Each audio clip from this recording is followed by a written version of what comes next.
What's up, everybody? Welcome to a very special edition, a very super duper exciting edition of the Elvis Workshop. So, man, I got a good one for you today.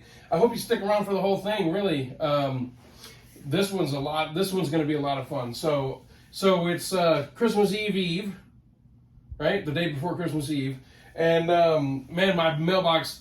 There was a dent in my mailbox today when I got home because I got so much stuff. And so I have it all here. I've been anticipating these packages, and they all hit on the same day. So first of all, FTD, Follow That Dream collector's label for Elvis fans, for those not familiar. It's not stuff you'd buy at Walmart or on Amazon. It's a collector's label. Released a couple of new products, but one of them has been, and I'm sorry I'm all nasally, I'm battling yet another head cold. But FTD released a couple releases, the Southbound CD right there, the Potluck sessions, but also Raised on Rock, which was an original Elvis album during his lifetime. This they have a series on FTD where they re-release the original album series is what they call it. And it's been delayed, and so it's not coming until the end of January. So I'm waiting for this package of stuff, and it's not, excuse me, told you I'm battling a head cold. I'm not doing a retake every time I cough. I'll never get this video out. So this thing's been delayed. So this stuff was supposed to ship out a long time ago.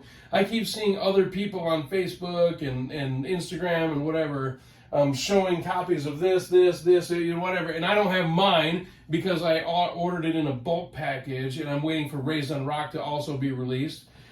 And then out of the blue, they just send me a notice, hey, we're sending your package. All this stuff's been released for a while, but the Raised on Rock isn't coming out until next month. Well, now, yesterday I see Raised on Rock is out. It's a disaster. It's a mess. Anyway, so I've been waiting, and finally it comes, and then they release Raised on Rock. But it's coming from Denmark, so I still have to wait for that. So it's an incomplete package. I know, too much to worry about.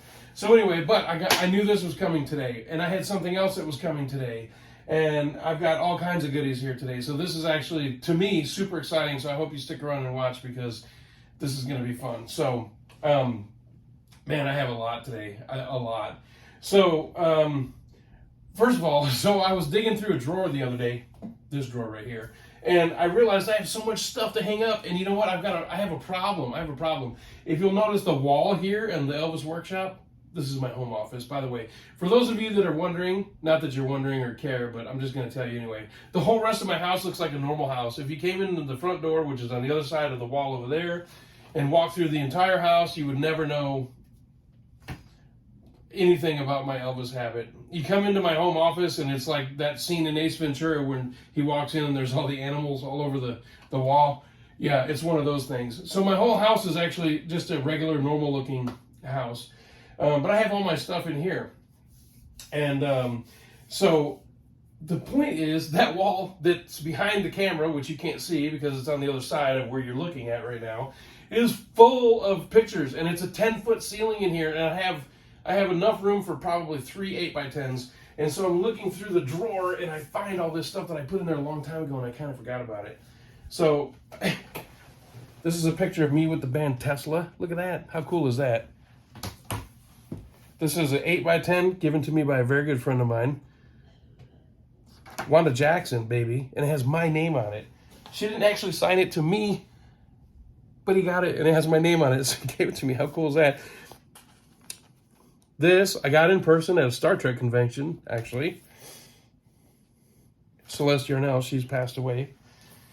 This is Greg, the guitar player from the Sweets, and he wrote, Elvis is my friend and not yours. That was a great night. That was a lot of fun. This is Johnny Winter. Are you kidding me? Johnny Winter autographed.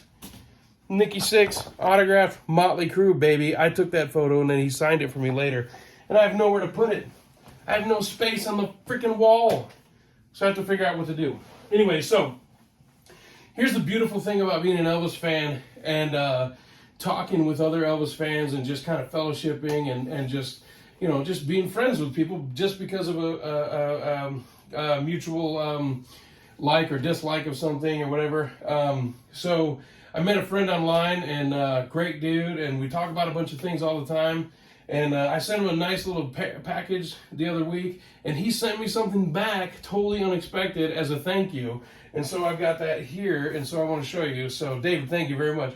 So this is a Johnny Cash album from the American recordings, of course, and that is beautiful. And I had the CD of this for years, so I'm very, very familiar with this recording.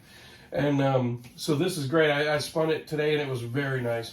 But he also sent this here, which I had never even heard of this, and that's just me from being a novice Cash fan. Johnny Cash, Out Among the Stars. At the time, this was all previously unreleased stuff from Johnny.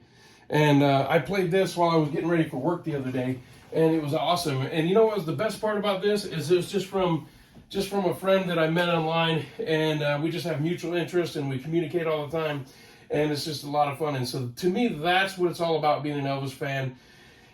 Not necessarily even an Elvis fan, but just a fan of music in general, and you know, fellowshipping with other music fans, and just enjoying the music that these artists leave for us. And to me, that's what it's all about. It's not about trying to flip something for a profit and anything like that. It's just about, you know, talking to other people that have the same interest in you and enjoying these products. And that, to me, is what it's all about. So thank you, David. I appreciate that. So let's get to this. So we're going to do a little celebration of Elvis music today, but let's start with Denmark. So I have a beer here. It's a Carlsberg Pilsner. Let me take a quick drink. So whenever you're in Denmark, that's their favorite beer. So I thought I'd celebrate tonight making the video with a little bit of Denmark. So with that said, I want to remind you, in case you missed my last video, this is the new Bill Black book released through Memphis Mansion. Remember that, Memphis Mansion. It's called Don't Be Cruel, Elvis, the Bill Black story. Paul Villard is the author. And if you're interested, just go to Memphis Mansion. Just Google Memphis Mansion and get yourself a copy. If you're in the United States, hit me up. I have copies, and I can get them to you for a pretty good price. It'll save you on the shipping from overseas. So if you're in the United States and you want a copy, hit me up, and I'll help you out. So, let's get into some of the product. I got some goodies here. So, this is Elvis July, August 1970, the rehearsals from That's the Way It Is. And there's a 2 CD set. This is pretty cool. Check this out. I'm not going to open all this right here because it's just going to take too much time. But look at those. And then this is some 68 stuff. I don't think any of this has been unreleased, but it's cool to have it on separate CDs. I'll open it and listen to it a little bit later. Hey, Adam Taylor. Like that? So, I have carpet, man. They're fine. Okay, so let's get into the FTDs. I have some cool stuff here. I'll get to the goodie over here in a minute. So this is Southbound, Tampa, Atlanta, 75. So one of my favorite tours that Elvis ever did was the summer of 1975. He was in amazing voice, appeared to be in pretty good physical shape, who knows, but yeah, ripping this open while I'm talking to you. So he appeared to be in great physical condition, but his voice was awesome on that tour, just awesome. And for whatever reason, nobody will ever know, we will never know, but he was just in a fantastic mood. In the fall of 74, he was in a very sour mood. There were some shows that College Park, the Las Vegas Hilton at the very end of the summer tour. Just 1974 was up and down the year. He had some great shows in 74. One of my favorite shows ever was in 74, the March 28th, 1974 in Memphis. But he wasn't in that great of a mood. Plastic's got to go. And but in 75, in the summer tour specifically, he was in spectacular voice and great, and he was in a great mood. And so this here, I'm excited to hear this. So I hope I don't already have it on bootleg and I don't know it. I have a lot of them, so who knows. But this is a 2 CD set. Okay. This happens a lot with them. 2 CD set. It's Elvis in Tampa and Atlanta in 1975. So I'll just give you a quick look at it. That's one of the latest and the greatest. Let me see if I open this. Hopefully the CD doesn't just fall out. So it's a 3-panel, 4-panel, no 3-panel. The CD was over here when I opened it. And not much to it, and that's okay, because I had a good friend of mine, Andy Norman, that told me a long time ago, you don't listen to the artwork, so that's okay. But the artwork's actually really cool on this. I'm actually really excited to listen to this, even though it's just another concert. But Elvis's interaction with the fans in between the songs was usually very funny and impromptu. He didn't have the prepared jokes, and the material should be really good. So, you know, I'm looking forward to that one. Let me go over here. So this one here, when this first came out, I have actually passed on it, and I'm glad I picked it up now. I saw it at Graceland last week when I was there, and I didn't buy it. I had already had it on pre-order, but it was very tempting to cancel my order and pick this up. But it is it says the Elvis last movies. It's Live a Little, Love a Little, Charles, The Troubled Girls, and Change of Habit. And some of the music is actually pretty good. Live a Little, Love a Little is actually a very underrated soundtrack. There's not that many songs included in the movie. To me, it's terrible. I know some of you like it, and that's okay. You know, to each his own. But I looked at the soundtrack a little, or the set list a little bit more, and I thought, you know what, I really made a mistake by missing on this, and so I ordered it, and so it's here. So I'm gonna pop it open, and as you know, if you watch my videos, I open everything, and I will save the hype sticker. I'll put it on after the video. I won't bore you with putting that on now. But one of the fun things of watching my videos is trying to get the frickin' cellophane off in the first place. It doesn't always want to come off. Sometimes it wants to play hardball. The thing is, I always win because I have the blade. So that hype sticker right there will be there later. But as for right now, see you later. All right, so let's see. I haven't looked at this either. I've seen it online, but opens up, cool shot of Elvis, a full shot, full body shot, and then the back of the album. And I'm sure it's just standard black vinyl, but let's go ahead and take a look at least one of them. So it's an orange label, and it is just black vinyl. So I'll go ahead and give this a listen later. I did have somebody make a very valid point to me that said that I should maybe preview and listen to some of these and kind of give my unsolicited opinion of what I think. And I'm going to do that, but this I've been waiting for this package for a while, and I was kind of excited. So I didn't want to listen to all this. It would take me a few days to listen to all this and then put it up, and I wanted to get it out here. So this one here is pretty cool. This one, okay. So if you miss an original FTD, especially the vinyl releases, they can become quite expensive. I don't know if they did a reprint or if I'm missing the boat on this, and this is a different release, but this is the original session mixes. So Elvis's last actual true studio session was at 6363 Sunset Boulevard in Los Angeles at the RCA building, which is now an actor's studio. The building still exists. It's actually right across the street from the old Zia Records building, and I've been there hundreds of times. Well, not hundreds of times, probably 100 times. And it's easily accessible. It's right there on Sunset Boulevard in LA. It's you just drive right by it.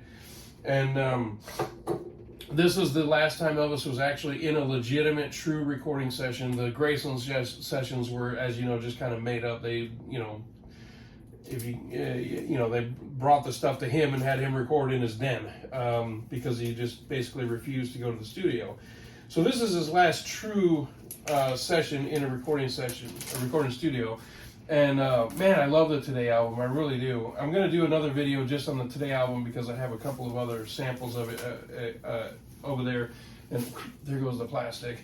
But this I'm excited to listen to. I think I have this on CD, to be honest with you, but I don't think there's anything really super new here for me. Oh, that's kind of cool. I like it. Pictures on the inside from around that time period. Pretty nice. So anyway, what I was saying a moment ago is if you miss out on these, man, the prices go through the roof and it's ridiculous. And like I said, unless I'm missing the boat on something and there's something else, this one here was just stupid prices on eBay. And then suddenly it was just available again on the Shop Elvis website or Graceland.com, wherever you order your FTDs from, or overseas somewhere else, Memphis Mansion. And so I picked it up for a fairly respectable price. And so I'm excited to listen to this. Again, I have not listened to this. I'm going to guess it's an orange label with a black vinyl. It is orange label, black vinyl. And I will give it a listen and check it out. But I really love the Today album. You know, they stripped off all of Duke Bardwell's bass except for the Trouble song. I guess that one made the cut. And I think this is some of the original Duke Bardwell recordings. So it is what it is. That's what happened at the time. So let me get to this, and then we got the grand finale over here. So this one is super cool. So Potluck. Okay, so Potluck. So I've got behind me over here. I have behind me on the rack. I have these box sets like this with the tape case, and it's just song after song after song of the same song, and that can get quite taxing. But the original album is always great, and it's nice to have those outtakes. Ooh, be careful. It's always nice to have all the outtakes. It's just, it does get a little tedious, the same song after song after song, even though it is Elvis. It's still, no matter what. It's, you know, people say, well, I could listen to him read the phone book. Well, yeah, you can until you get to about the letter, you know, W, and then you kind of had enough. Look, we all love Elvis, but you know, track after track after track can be a little bit tedious. But the original album with the remastered sound, a few outtakes, and then they get into the one after the next, is good to have. Excuse me. This is a 5 CD set of the Potluck sessions. Now the first thing is Potluck. I don't know who was doing Elvis's hair at the time. It wasn't Elvis, but what in the hell is going on right here? I don't know what this was all about with the mushroom hairdo. That is horrible. Who looked at that photo and said, yes, that will go good on the front of the album artwork? They should have been fired on the spot. But anyway, so this has a nice booklet. We're not going to go through it all right now. But this is multiple panels, 5 CDs in here. So it's a 5-panel set, okay? And I'm just going to tell you right now, I have heard review after review after review of this online from people, and they say it is one of the best releases so far from FTD. So I am super excited to listen to this. I love the Potluck sessions. The Potluck album was great. It was right after Elvis is back. Is phenomenal. His voice was just amazing. Elvis's voice from about 1960 to about 1964 was absolutely unbeatable. And his voice was great through his entire career, but this time period in particular was absolutely, he was just on top of his game. There's just no two ways about it. Some of the material's a little suspect, but his voice was absolutely untouchable, and it's great to have these sessions available, and you know, even though I said it's kind of hard to, you know, 7 or 8 takes in a row of the same song. It gets a little tedious, but it's just beautiful. It's awesome to hear that beautiful voice. So let's get to the end. So this is the Elvis Live in Las Vegas box set, which I've had for years and years and years on CD. So I have a little story about this. So I bought this box set, and it's just awesome. It's basically Elvis all through his time in Las Vegas, and from 1956 included, excuse me again, until 1976. Elvis did not play in Las Vegas in 1977. He was supposed to, but he didn't make it. So this box set covers basically his time in Las Vegas. So the initial time at the New Frontier Hotel, and then at the International Hotel, and then at the Hilton Hotel in Las Vegas, so where I live, and I'm very familiar with this. So this box set, when it first came out, I bought it, and I had to go grocery shopping that day. I know this is, you're going, who cares about this, but I just have to tell you this. So I go grocery shopping, and I leave this in the car. So I just bought it. It's brand new. I'm super excited. I leave it in the car, and I come back, and I get home, and I open it, and when I open this here, these, where the CDs sit in here, these trays here, are melted, completely melted. I left it in the car, and it was, you know, 130 degrees or whatever in the car. The CDs themselves were fine, but the inserts were totally melted and warped and fell all apart. So I took some glue and glued those suckers back in, but it looked just like crap. It looked awful, and it really ruined this box set for me. The CDs played perfectly, but every time I looked at this box set, I was so disappointed in it. because it freaking melted in the sun in my car. I didn't have it up in the dash. I'm not an idiot. But it was just in the car and it was hot. And these plastic inserts totally melted. So a few years ago, I picked up a new set at a CD store, record store, or something like that. So I have it. So with that being said, when that box set came out, vinyl was at a low point. Vinyl kind of took the back seat to the CD, and then digital and all that stuff. And vinyl pretty much dried up, and there was almost no vinyl made at the time when this came out. And it's really hard to get certain albums on vinyl, like Paul McCartney, Flaming Pie, for instance. It wasn't even available on vinyl, and if you did find a copy, it was like $400 or $500. And Paul just recently re-released it on vinyl, so now it's readily available. But there was a time period for a few years when any release that came out just wasn't available on vinyl, and this is one of them. And so the other day, about a week ago or so, I'm just looking through Facebook, and I see somebody that's selling a couple of box sets, and I see this right here. And if you ever watch the show American Pickers, they say the time to buy something is when you've never seen it before. I wasn't even aware that this was available on vinyl, and there it was, and so I jumped right on it. And there was somebody else that got right behind me that tried to get it. Sorry, buddy. But I got it immediately, and it arrived today. Michael, thank you very much. And I know you didn't want to part with it, but thank you very much for it. And so I have something I've never even seen before, which is the Elvis Live in Las Vegas box set on vinyl. And this thing is a beauty. And I wanted to showcase one little thing in here that I saw, which is pretty cool. If you go to the valet at the Las Vegas Hilton, the International, or now the Westgate, you can see where the old sign used to be. There's a big giant eyesore there now. But in the background in this photo, you can see the Circus over on the Las Vegas Strip, or Las Vegas Boulevard. That is no longer visible from the street. There's all kinds of stuff that's built in between there. So it's just so cool to see these pictures from back in the day when that was your actual view. So I saw this box set, and the second I saw it, I messaged him and immediately paid for it and immediately purchased it. And man, am I happy to have this. I didn't even know this existed. Honestly, I've never even seen one. I've been to a lot of record shows. I've been to a lot of conventions, and I've never even seen this thing. So again, Michael, thank you very much. And it's in a good home, and I will listen to it, and I will keep it and treasure it. And I appreciate it very much. I know you didn't want to let it go, but thank you very much for letting me have it. I will take good care of it. What an awesome video today, for me anyway. I hope you enjoyed it. It was a lot of fun. I've got to get out of here because it's Christmas Eve, and I have things to do. So I hope you enjoyed the video. Please like, share, and subscribe, and show it to your friends, and all that good stuff. So I got to come over here to hit the button. And if you don't like this video, I don't know what to tell you, except, what do you know? You ain't nothing but a hound dog. See you later.